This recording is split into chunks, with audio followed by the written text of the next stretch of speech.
ಕಾಲು ಹದ್ದು ಬಂದಿತ್ತು. ಬಂದು ಇನ್ನು ಸ್ವಲ್ಪ ದಿನದಲ್ಲೇ ನೀವು ಮನೆ ಖಾಲಿ ಮಾಡಿಲ್ಲ ಅಂದ್ರೆ ನಿಮ್ಮನ್ನ ನಾಶ ಮಾಡ್ತೀನಿ ಅಂತ ಅಂದ. ನನಗೆ ಎಷ್ಟು ಬೇಜಾರಾಯ್ತು ಗೊತ್ತಾ. ಆ ಕಪ್ಪು ಗರುಡ ಬಗ್ಗೆ ನಂಗೆ ಗೊತ್ತಿಲ್ಲ, ಇಲ್ಲ ಅಂದ್ರೆ ಒಂದ್ ಕೈ ನೋಡ್ತಾ ಇದ್ದೆ. ಒಂದು ಕಾಲದಲ್ಲಿ ನಡೆದ ಕತೆ. ರಾಮು ಆನೆ ಮತ್ತು ನರಿ ಕಾಡಲ್ಲಿ ಫುಟ್ಬಾಲ್ ಆಟಾಡ್ತಾ ಇರುತ್ತೆ. ತಗೋ. ನರಿ ಜೋರಾಗಿ ಒಂದು ಕಿಕ್ ಹೊಡೆಯುತ್ತೆ. ಆನೆ ಅದನ್ನ ತುಂಬಾ ಸುಲಭವಾಗಿ ಸ್ಟಾಪ್ ಮಾಡಿ ಮತ್ತೆ ಅವನು ಕಿಕ್ ಹೊಡಿತಾನೆ. ನಿಂದ ಆಯ್ತಾ, ಈಗ ನನ್ ನೋಡು. ಹಂಗಂತೇಳಿ ಅವನು ಜೋರಾಗಿ ಕಿಕ್ ಹೊಡಿತಾನೆ. ಅಷ್ಟರಲ್ಲೇ ಆ ಬಾಲ್ ಹೋಗಿ ಅಲ್ಲೇ ಬೆಳೆದಿರುವ ಒಂದು ಸನ್ಫ್ಲವರ್ಗೆ ಹೋಗಿ ಬೀಳುತ್ತೆ. ಅಯ್ಯೋ ದೇವ್ರೆ, ಆ ಬಾಲು ಯಾರಿಗೋ ಬಿದ್ಬಿಡ್ತು ಅನ್ಸುತ್ತೆ. ಸಿಂಹಕ್ಕೆ ಗೊತ್ತಾದ್ರೆ ನಮ್ಮನ್ನ ಸರಿಯಾಗಿ ಹೊಡಿತಾರೆ. ಹಂಗಂತ ಯೋಚನೆ ಮಾಡಿ ಅಲ್ಲಿಂದ ಓಡೋಗ್ಬಿಡುತ್ತೆ. ಪಾಪ ಇನ್ನೊಂದ್ ಕಡೆ ಸನ್ಫ್ಲವರ್ ನೋವಿನಿಂದ ನರ್ಲಾಡ್ತಾ ಇರುತ್ತೆ. ಅಯ್ಯೋ ಸನ್ಫ್ಲವರ್, ನಿನ್ನ ಬೇರುಗಳು ಕೂಡ ಒಡೆದೋಗಿದೆ. ನಿನ್ ಕೈಯಲ್ಲಿ ನಿಂತ್ಕೊಳ್ಳಕ್ಕೂ ಆಗಲ್ಲ. ಅಷ್ಟೇ, ಇನ್ನೂ ಸ್ವಲ್ಪ ದಿನದಲ್ಲೇ ನಾನು ಸತ್ತೋಗ್ತೀನಿ. ಹಂಗಂತ ಸನ್ಫ್ಲವರ್ ಅಳೋದಕ್ಕೆ ಪ್ರಾರಂಭಿಸುತ್ತೆ. ಅದೇ ಸಮಯದಲ್ಲಿ ಡಾಕ್ಟರ್ ಮೊಲ ಆ ಕಡೆ ನಡ್ಕೊಂಡು ಹೋಗ್ತಿರುತ್ತೆ. ಆಗ ಅದಕ್ಕೆ ಯಾರೋ ಅಳೋ ಶಬ್ದ ಕೇಳಿಸುತ್ತೆ. ತಕ್ಷಣ ನಿಂತ್ಕೊಂಡು ಆ ಕಡೆ ನಡ್ಕೊಂಡು ಹೋಗುತ್ತೆ. ಅಲ್ಲೋಗ್ ನೋಡಿದ್ರೆ ಸನ್ಫ್ಲವರ್ ಕೆಳಗಡೆ ಬಿದ್ದೋಗಿರುತ್ತೆ. ಅರೆ ಸನ್ಫ್ಲವರ್, ನಿನ್ನ ಮೈಯೇ ಮುರಿದೋಯ್ತಾ? ಹೌದು ಡಾಕ್ಟರ್, ನನ್ ಕೈಯಲ್ಲಿ ಎದ್ದೊಳಕ್ಕೂ ಆಗ್ತಿಲ್ಲ. ಇನ್ನು ಸ್ವಲ್ಪ ತಲಿ ನಾನು ಸತ್ತೋಗ್ಬಿಡ್ತೀನಿ. ಆ ರೀತಿ ಹೇಳ್ಬೇಡ, ನಾನು ಹಿಂಗೇನಾದ್ರೂ ಈಗ್ಲೇ ಮಾಡ್ತೀನಿ. ಹಂಗಂತ ಹೇಳಿ ಇನ್ನು ಸ್ವಲ್ಪ ದೂರದಲ್ಲಿ ಬಿದ್ದಿರುವ ಒಂದು ಕಟ್ಟಿಗೆನ ಎತ್ಕೊಂಡು ಡಾಕ್ಟರ್ ಬರ್ತಾರೆ. ಆಮೇಲೆ ಆ ಕಟ್ಟಿಗೆನ ಭೂಮಿ ಒಳಗಡೆ ಚುಚ್ಚುತ್ತೆ. ಆಮೇಲೆ ಸನ್ಫ್ಲವರ್ ನ ಮೆತ್ತಿಗೆದ್ಸಿ ಆ ಕಟ್ಟಿಗೆ ಸಪೋರ್ಟ್ ಇಂದ ನಿಲ್ಸುತ್ತೆ. ಬೇಜಾರಾಗ್ಬೇಡ, ನೀನು ಧೈರ್ಯವಾಗಿರು. ಆಮೇಲೆ ಅದರ ಬ್ಯಾಗ್ ಇಂದ ಒಂದು ಟೇಪ್ ಅನ್ನ ಎತ್ಕೊಂಡ್ ಬಂದು ಸನ್ಫ್ಲವರ್ಗೆ ಮತ್ತೆ ಆ ಕಟ್ಟಿಗೆಗೆ ಸುತ್ತಬಿಡುತ್ತೆ. ಈಗ ನನಗೆ ಸ್ವಲ್ಪ ಆರಾಮ ಅನಿಸ್ತಿದೆ. ತುಂಬಾ ಧನ್ಯವಾದ ಡಾಕ್ಟರ್ಗಳೇ. ಏನು ಪರವಾಗಿಲ್ಲ, ನೀನು ಬೇಗ ಗುಣ ಆಗ್ತೀಯ. ಹಂಗಂತೇಳಿ ಮುಂದೆ ನೋಡ್ತಾರೆ. ಪಾಪ ಮಶ್ರೂಮ್ ಮೇಲೆ ಒಂದು ಕಲ್ಲು ಬಿದ್ದೋಗಿರುತ್ತೆ. ಅದು ನೋವಿನಿಂದ ನರ್ಲಾಡ್ತಾ ಇರುತ್ತೆ. ದಯವಿಟ್ಟು ಡಾಕ್ಟರ್, ಇದನ್ನ ತೆಗಿರಿ, ಇದರಿಂದ ನಂಗೆ ತುಂಬಾ ನೋವಾಗ್ತಾ ಇದೆ. ಡಾಕ್ಟರ್ ಬೇಗ ಬೇಗ ಆ ಮಶ್ರೂಮ್ ಹತ್ರ ನಡ್ಕೊಂಡು ಹೋಗಿ ಅದ್ರ ಮೇಲೆ ಇರೋ ಕಲ್ಲನ್ನ ಎತ್ತಿ ದೂರ ಬಿಸಾಕ್ತಾರೆ. ತುಂಬಾ ಧನ್ಯವಾದ ಡಾಕ್ಟರ್. ನಾನಿನ್ನ ಗಾಯಕ್ಕೆ ಮುಲಾಮ್ ಹಾಕ್ತೀನಿ, ಆಗ ಬೇಗ ಸರಿ ಆಗುತ್ತೆ. ಹಂಗಂತೇಳಿ ಡಾಕ್ಟರ್ ಅವರ ಬ್ರೀಫ್ ಕೇಸ್ ಇಂದ ಒಂದು ಆಯಿಂಟ್ಮೆಂಟ್ ನ ತಗೊಂಡ್ ಬಂದು ಮಶ್ರೂಮ್ಗೆ ಆ ಆಯಿಂಟ್ಮೆಂಟ್ ನ ಹಚ್ತಾನೆ. ತುಂಬಾ ಚೆನ್ನಾಗಿದೆ ಡಾಕ್ಟರ್. ಆಮೇಲೆ ಡಾಕ್ಟರ್ ತುಂಬಾನೇ ಸಂತೋಷ ಪಡ್ತಾ ಅಲ್ಲಿಂದ ಅವ್ರ ಮನೆಗೆ ಹೋಗ್ತಾರೆ. ಮತ್ತೆ ಆರಾಮಾಗಿ ನಿದ್ದೆ ಮಾಡ್ತಾನೆ. ಅದೇ ಕಾಡಲ್ಲಿ ಜೀವಿಸ್ತಿದ್ದ ಗೋಲ್ಡಿ ಅದರ ಮನೆಗೆ ಹೋಗುತ್ತೆ. ಓಹೋ, ಬಂದ್ರಾ? ಊರೆಲ್ಲ ಸುತ್ತಾಡ್ಕೊಂಡ್ ಬಂದ್ರಾ? ಅವರು ಏನಾಯ್ತು ಡಾರ್ಲಿಂಗ್, ಏನಕ್ಕೆ ಈ ರೀತಿ ಕೋಪಗೊಳ್ತಾ ಇದೀಯಾ?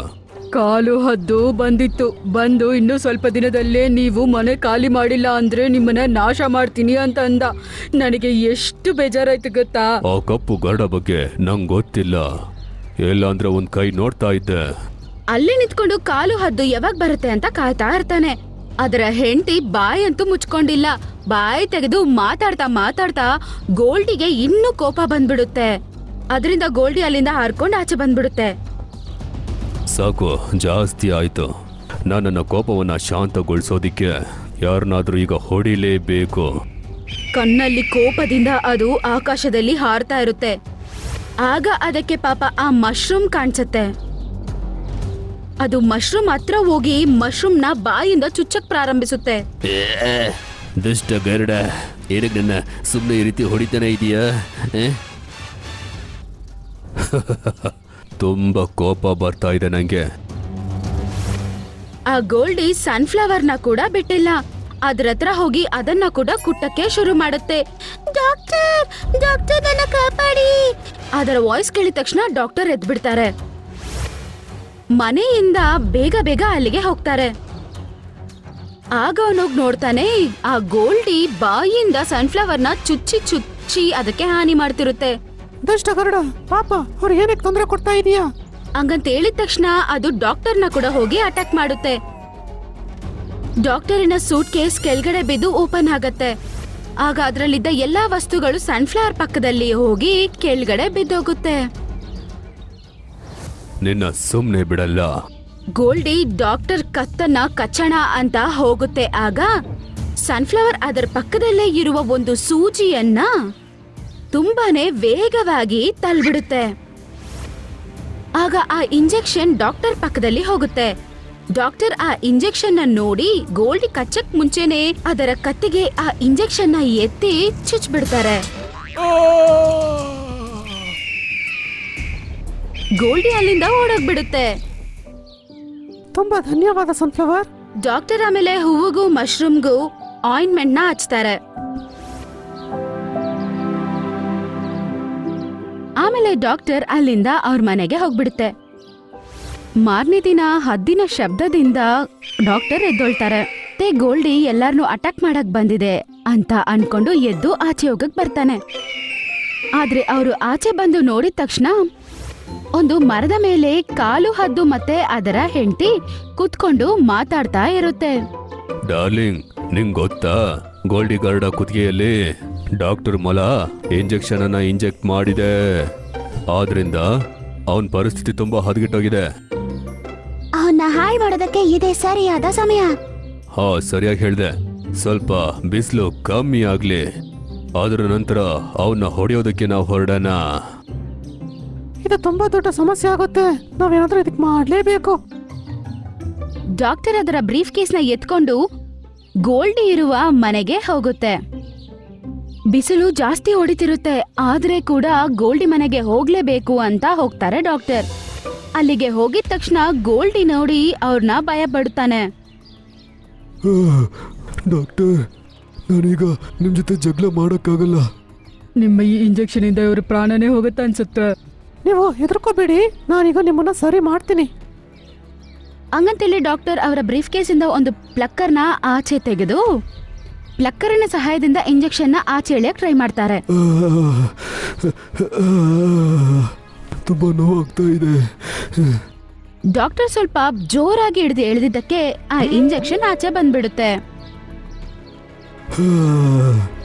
ಈಗ ನನಗೆ ಸ್ವಲ್ಪ ಚೆನ್ನಾಗಿದೆ. ನನ್ನ ಕ್ಷಮಿಸ್ಬಿಡಿ ಡಾಕ್ಟರ್, ಕೋಪದಲ್ಲಿ ನಂಗೆ ಹುಚ್ಚಿಡ್ಬಿಡ್ತು. ಕಪ್ಪು ಗರುಡ ನಿಮ್ಮನ್ನ ಹೊಡೆಯೋದಕ್ಕೆ ಬರ್ತಾ ಇದೆ. ಅವ್ರಿಗೆ ಒಳ್ಳೆ ಪಾಠನ ಕಲ್ಸು. ಆಮೇಲೆ ಹೋಗೋಣ ಅಂತ ಅಲ್ಲಿಂದ ಹೊರಟಾಗ ಕಾಲು ಮತ್ತೆ ಅದರ ಹೆಂಡತಿ ಅಲ್ಲಿಗೆ ಬರೋದ್ ನೋಡ್ತಾನೆ. ಏಯ್ ಗೋಲ್ಡಿ, ಈ ಕಾಡನ್ನ ಆದಷ್ಟು ಬೇಗ ಖಾಲಿ ಮಾಡು, ಇಲ್ಲ ನಾ ಈಗ್ಲೇ ನಿನ್ನ ಮುಗಿಸ್ಬಿಡ್ತೀನಿ. ತಕ್ಷಣ ಗೋಲ್ಡಿ ಗಂಭೀರವಾಗಿ ನಿಂತ್ಕೋತಾನೆ. ಅದನ್ನ ನೋಡಿ ಇಬ್ರು ಭಯ ಪಡ್ತಾರೆ. ಅರೆ ಅರೆ ಅರೆ ನೀನ್ ಹೇಗ್ ಸರಿಯಾದೆ? ಹೇಗ್ ಸರಿಯಾದ ಅಂತ ನಾನೀಗ ಹೇಳ್ತೀನಿ ನಿಂಗೆ. ಹಂಗಂತೇಳಿ ಗೋಲ್ಡಿ ಅವನ್ನ ಅಟ್ಯಾಕ್ ಮಾಡಕ್ಕೆ ಪ್ರಾರಂಭಿಸುತ್ತೆ. ಗೋಲ್ಡಿ ಕಾಲುಗೆ ಒಂದು ಪಾಠ ಕಲಿಸ್ತಾನೆ. ಗೋಲ್ಡಿ ಹೆಂಡತಿ ಕಾಲು ಹೆಂಡತಿನ ಹೋಗಿ ಅಟ್ಯಾಕ್ ಮಾಡುತ್ತೆ. ಅರೆ ಇಲ್ಲಿಂದ ನಾವು ಓಡೋಗ್ಬಿಡೋಣ, ಏನೋ ತುಂಬಾ ಅಪಾಯಕಾರಿ. ಹಂಗಂತೇಳಿ ಕಾಲು ಮತ್ತೆ ಅದರ ಹೆಂಡತಿ ಅಲ್ಲಿಂದ ಹೋಗ್ಬಿಡುತ್ತೆ. ಡಾಕ್ಟರ್ ದೂರದಿಂದ ನಡೆದ ಎಲ್ಲಾ ವಿಷಯವನ್ನು ನೋಡ್ತಾ ಇರ್ತಾನೆ. ಆಮೇಲೆ ಗೋಲ್ಡಿ ಮತ್ತು ಅವರ ಹೆಂಡತಿ ತುಂಬಾನೇ ಸಂತೋಷವಾಗಿರೋದು ನೋಡಿ ಡಾಕ್ಟರ್ಗೆ ಸಂತೋಷ ಆಗುತ್ತೆ. ಆಮೇಲೆ ಡಾಕ್ಟರ್ ಅಲ್ಲಿಂದ ಹೊರಡ್ಬಿಡ್ತಾರೆ. ಇಲ್ಲ ಅಮ್ಮ, ನೀನ್ ಹೋದ್ರೆ ನನ್ನನ್ನು ಯಾರು ಪ್ರೀತಿ ಮಾಡ್ತಾರೆ? ನಾನ್ ಮಾಡಿರೋ ತಪ್ಪಿಗೆ ಯಾರು ಬೈತಾರೆ? ಅಮ್ಮ ಹೋಗ್ಬೇಡ ಅಮ್ಮ, ಅಮ್ಮ. ಒಂದು ಉದ್ಯಾನದಲ್ಲಿ ಜೀವನ ತುಂಬಾನೇ ಸುಂದರವಾಗಿತ್ತು. ಅಲ್ಲೇ ಇರುವ ಕಾಡಿನಲ್ಲಿ ಜಂತುಗಳು ತುಂಬಾ ಸಂತೋಷವಾಗಿ ಜೀವಿಸ್ತಿತ್ತು. ಪರ್ವತದ ಬುಡದಲ್ಲಿ ಸುಂದರವಾದ ಕೊಳ ಕೂಡ ಇತ್ತು. ಆ ಕೊಳದಲ್ಲಿ ಹಂಸ, ಕಪ್ಪೆ ಮತ್ತು ಮೀನುಗಳು ಇನ್ನೂ ಇತರ ಜೀವರಾಶಿಗಳು ಜೀವಿಸ್ತಿದ್ವು. ಅವು ಎಲ್ಲಾ ತುಂಬಾ ಸ್ನೇಹಪರವಾಗಿತ್ತು. ಇವ್ರ ಎಲ್ಲರ ನಡುವೆ ಒಂದು ಮೊಸಳೆ ಕೂಡ ಇತ್ತು. ಅದಕ್ಕೆ ತುಂಬಾನೇ ಅಹಂಕಾರ. ಅದು ಅದನ್ನ ನೀರಿನ ರಾಜ ಅಂತ ಅನ್ಕೋತಿತ್ತು. ಎಲ್ಲರ ಹತ್ರ ತುಂಬಾ ಗರ್ವದಿಂದ ಮಾತಾಡ್ತಿತ್ತು. ಒಂದಿನ ಒಂದ್ ಪಕ್ಷಿ ಮರದ ಮೇಲೆ ಕುತ್ಕೊಂಡು ಹಣ್ಣು ತಿಂತಿತ್ತು. ಪಾಪ ಅದು ಗೊತ್ತಿಲ್ಲದೆ ಹಣ್ಣು ನೀರಲ್ಲಿ ಬಿದ್ಬಿಡುತ್ತೆ. ಮತ್ತಿನ್ನೇನು ಈ ವಿಷಯ ಮಂಟು ಮೊಸಳೆಗೆ ಸ್ವಲ್ಪನೂ ಇಷ್ಟ ಇಲ್ಲ. ಅದು ಪಕ್ಷಿನ ಭಯಕ್ ಶುರು ಮಾಡ್ಕೋತು. ಪಾಪ ಪಕ್ಷಿ ಭಯ ಪಟ್ಕೊಂಡು ಅಲ್ಲಿಂದ ಹೋಗ್ಬಿಡುತ್ತೆ. ಆ ಪಕ್ಷಿ ಅಲ್ಲಿಂದ ಹೋದ್ಮೇಲೆ ಬಂಟಿ ಬಾಲು ನೀರ್ ಕುಡಿಯಕ್ ಬರ್ತಾನೆ. ಅದನ್ ನೋಡಿ ಮಂಟು ಹೀಗಂತಾನೆ, ಬಂಟಿ, ನೀನು ನನ್ನ ಕೊಳನ ಹೀಗೆ ಗಲೀಜ್ ಮಾಡ್ತಾ ಇದ್ಯಾ? ಗಲೀಜಾಗಿರೋ ನಿನ್ ಮುಖಾನ ಇಲ್ಲಿಂದ ತಕೊಂಡು ಹೋಗ್ತೀಯೋ ಹೇಗೆ? ಬಂಟು ಅಣ್ಣ, ಈ ಕೆರೆ ನಿನ್ನದೊಬ್ಬನದೇ ಅಲ್ಲ, ಈ ಕೆರೆ ಇಡೀ ಕಾಡ್ನದ್ದು. ಇಲ್ಲ, ಈ ಕೊಳ ನಂದು. ಮತ್ತೆ ನನ್ನ ಕೊಳದಿಂದ ನಿಮಗೆಲ್ಲ ನೀರು ಕುಡಿಯಕ್ ಸಿಗ್ತಾ ಇದೆ ಅಲ್ವಾ? ಅದೇ ದೊಡ್ಡ ವಿಷಯ, ಗೊತ್ತಾಯ್ತಾ? ಹೋಗಿ ಹೇಳು ಆ ನಿನ್ನ ರಾಜನಿಗೆ, ಕೆರೆಯ ರಾಜ ಒಂದು ಆಜ್ಞೆ ಮಾಡಿದಾನಂತ. ಅದೇನಂದ್ರೆ ಈ ಕೆರೆಯಿಂದ ಯಾರೇ ನೀರು ಕುಡಿಲಿ ಅವರು ನೀರಿಗೆ ಕರ ಕೊಡಬೇಕು. ಈಗ ಯಾರಾದ್ರೂ ಮಾಡಿಲ್ಲ ಅಂದ್ರೆ ಅವರನ್ನ ನಾನು ನೀರು ಕುಡಿಯಕ್ಕೆ ಬಿಡೋದಿಲ್ಲ. ಪಾಪ ಇನ್ನೇನ್ ಕತೆ, ಎಲ್ಲಾ ಜಂತುಗಳು ನೀರ್ ಕುಡಿಯಕ್ ಹೋಗೋಕ್ ಮುಂಚೆ ಅದಕ್ಕೆ ಕರ ತಗೊಂಡ್ ಹೋಗ್ತಿತ್ತು. ಮಂಟುಗೋಸ್ಕರ ತುಂಬಾ ತಾಜಾ ಹಣ್ಣುಗಳು ಮತ್ತೆ ಅವುಗಳಿಗೆ ಸಿಕ್ಕ ಆಹಾರ ತಂದ್ಕೊಡ್ತಿದ್ವು. ಮಂಟು ರಾಜಂತರ ಆರಾಮಾಗಿದ್ದ. ಇದೆಲ್ಲ ನೋಡಿ ಮಂಟುಗೆ ತುಂಬಾ ಸಂತೋಷ. ಹಿಂಗೆ ದಿನ ಕಳೀತಿತ್ತು. ಒಂದಿನ ಚಿಂಟು ಜಿಂಕೆಗೆ ತುಂಬಾ ದಾಹ ಆಯ್ತು. ಆಗ ಅಮ್ಮನತ್ರ ಹೇಳುತ್ತೆ, ಅಮ್ಮ, ನನಗ್ ತುಂಬಾ ಬಾಯಾರಿಕೆ ಆಗ್ತಾ ಇದೆ. ಮಗ್ನೆ ಮಂಟಕ್ ಕೊಡಕ್ಕೆ ಏನೂ ಇಲ್ಲ. ಆದ್ರೆ ಚಿಂಟುಗೆ ದಾಹ ತಡ್ಕೊಳಕ್ಕಾಗ್ತಿಲ್ಲ. ಆಗ ಅಮ್ಮ ಜಿಂಕೆ ಹೇಳುತ್ತೆ, ಮಗ್ನೆ ಸ್ವಲ್ಪ ತಡ್ಕೊಳ್ಳೋ, ಕತ್ಲಾಗಿದ ತಕ್ಷಣ ನಾವು ನದಿ ಹತ್ರ ಹೋಗೋಣ, ಆಗ ನಾವು ನೀರ್ ಕುಡಿಬೋದು. ಕತ್ಲಾಗಿದ ತಕ್ಷಣ ಇಬ್ರು ನೀರ್ ಹತ್ರ ಹೋಗ್ತಾರೆ.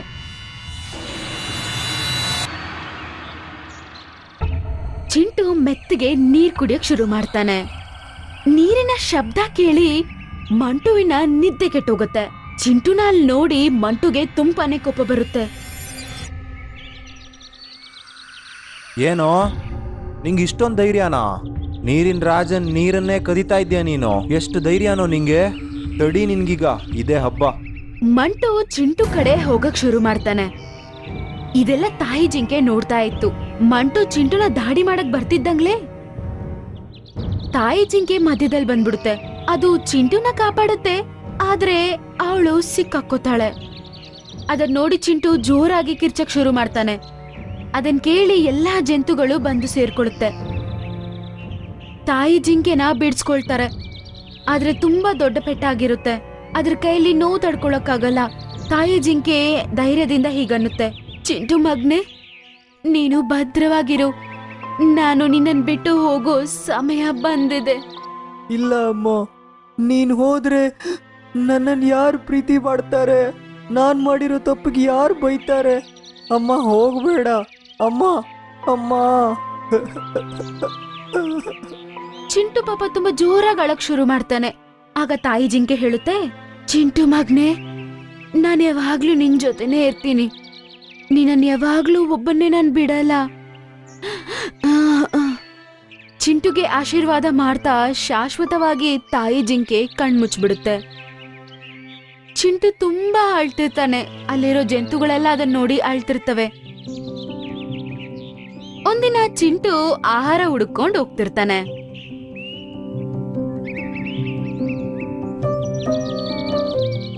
ಆಗ ಅವ್ನ್ ನೋಡ್ತಾನೆ, ಅಲ್ಲಿ ಒಂದು ಕೊಂಬಿನ ಮಧ್ಯೆ ಹಸು ಒಂದು ಸಿಕ್ಕಾಕೊಂಡಿತ್ತು. ನಾನು ಆನೆ ಮಾವನ್ ತರ ಗಟ್ಟಿಯಾಗಿದ್ದಿದ್ರೆ ಈ ಮರನ ನಾನು ಖಂಡಿತವಾಗಿ ಕೂಡ ಎತ್ತಾಕ್ತಿದ್ದೆ.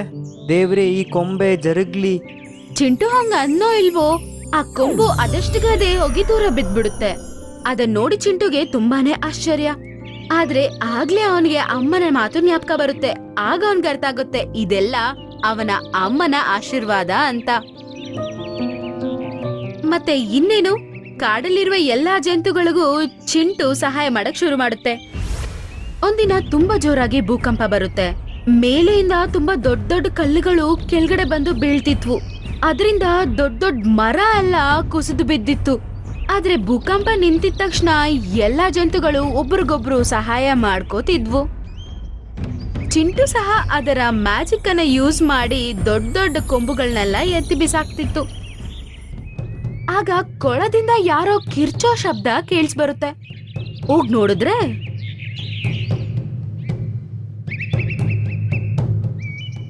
ಮಂಟು ಒಂದ್ ದೊಡ್ಡ ಕಲ್ಲಿನ ಕೆಳಗಡೆ ಸಿಕ್ಕಾಕೊಂಡಿರ್ತಾನೆ. ಯಾರಾದ್ರೂ ನನ್ನ ಕಾಪಾಡಿ, ದಯವಿಟ್ಟು ಯಾರಾದ್ರೂ ಕಾಪಾಡಿ. ಆದ್ರೆ ಅವನ್ಗೆ ಸಹಾಯ ಮಾಡಕ್ಕೆ ಯಾರು ಬರೋದಿಲ್ಲ. ಈ ದುಷ್ಟನಿಗೆ ಹಿಂಗೆ ಆಗ್ಬೇಕು, ದೇವ್ರು ಇವನಿಗೆ ಒಳ್ಳೆ ಶಿಕ್ಷೆ ಕೊಟ್ಟಿದ್ದಾನೆ. ನೀನು ಶಕ್ತಿವಂತ ಅನ್ಕೊಂಡಿದ್ದೆ ಅಲ್ವಾ, ಈಗ ನೀನು ನಿನ್ನನ್ನ ಬಿಡಿಸ್ಕೊ ನೋಡೋಣ. ಈ ರೀತಿ ಎಲ್ಲ ಜಂತುಗಳು ಅವನ್ ಮಾಡಿದ ತಪ್ಪುಗಳನ್ನ ಹೇಳಕ್ ಶುರು ಮಾಡುತ್ತೆ. ಆದ್ರೆ ಸಹಾಯ ಮಾಡಕ್ಕೆ ಯಾರು ಮುಂದ್ ಬರೋದಿಲ್ಲ. ಆಗ ಚಿಂಟು ಅವನ ಮ್ಯಾಜಿಕ್ ಉಪಯೋಗಿಸಿ ಕತ್ ತೆಗೆದು ಬಿಡ್ತಾನೆ. ಅದನ್ನ ನೋಡಿ ಮಂಟುಗೆ ಅವನ್ ಮಾಡಿರುವ ತಪ್ಪು ಅರ್ಥ ಆಗತ್ತೆ ಮತ್ತು ಈಗಂತಾನೆ, ಚಿಂಟು, ನನ್ನಿಂದ ನಿನ್ನಮ್ಮ ನಿನ್ನಿಂದ ದೂರ ಆಗಿದ್ದಾಳೆ, ಆದ್ರೂ ನೀನ್ ನನ್ನನ್ನ ಕಾಪಾಡಿದ್ಯಾ.